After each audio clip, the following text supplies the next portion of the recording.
right, moving on. Mike Joy's tweet about why TV doesn't interview the driver in victory lane anymore. Man, this guy's so full. And I'll read his tweet. Victory lane got to be a joke. People drape a towel on the driver, covering up his sponsors, put hats on his head, change them mid-interview, stack crap on the roof of the car, and even put up a fence so he couldn't swat competing brands on his roof. Sad fight for TV time. TJ.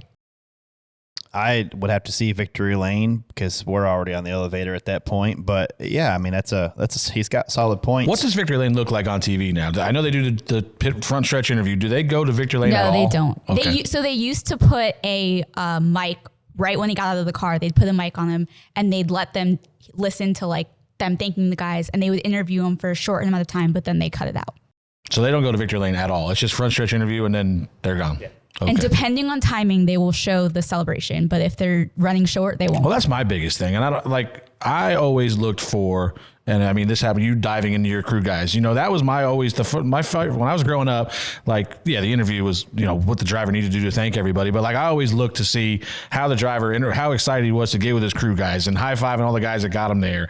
And I feel like you lose a lot of that. Now, obviously, you lose all of it if they don't say it at all. But like, that's always something that I looked forward to. Even like the races Bubba won, like, you know, I wanted him to get out of the car and come, you know, give us a high five, a hug or whatever. And I like the emotion of the raw emotion of the interview right there. As soon as the guy's, you know, it's over, he's just done his burnout, whatever, he gets out and you got that interview. That's great. But I still want to see him interacting with his guys. You know, I feel like that was always my favorite part growing up. Even Formula One.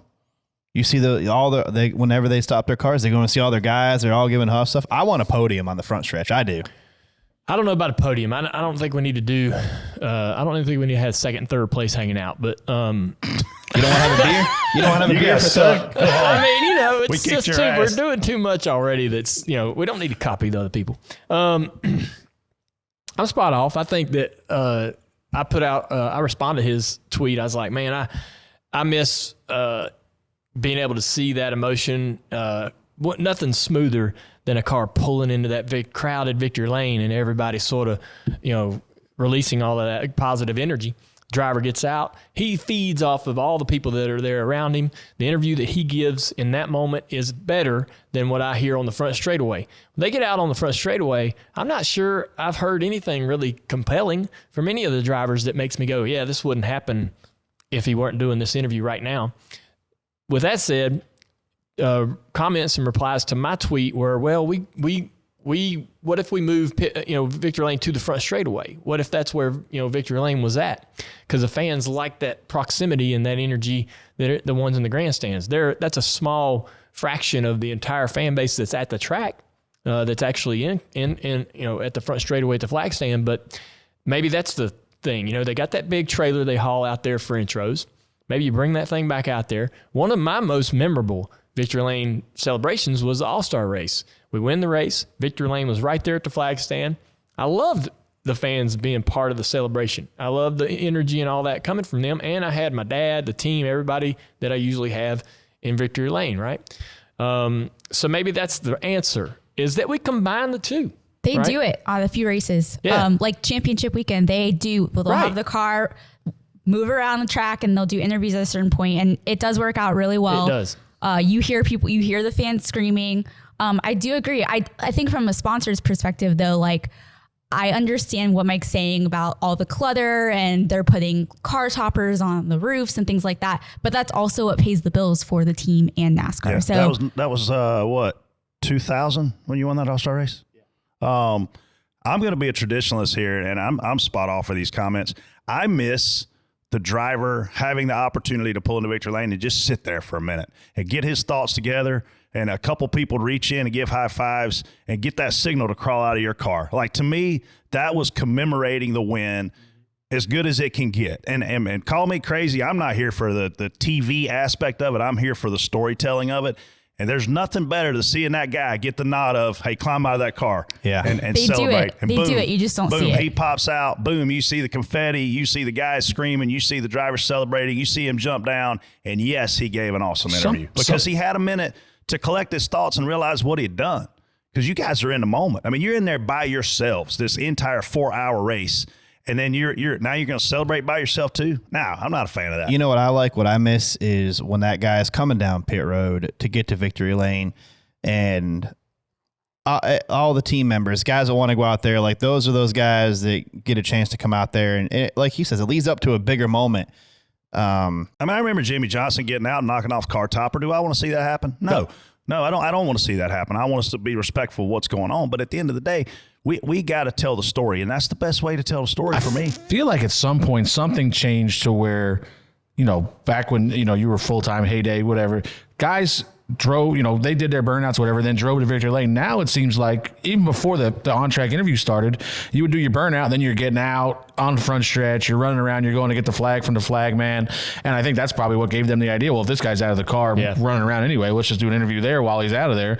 So I feel like I 100% agree with you. Like, it was awesome to just watch a guy drive down, do a burnout, whatever, even before burnouts maybe, but do a burnout, then drive down pit road, get high fives from whoever, pull into victory lane. Like you said, now he's sitting there, the guy's coming to the window, high-fiving him.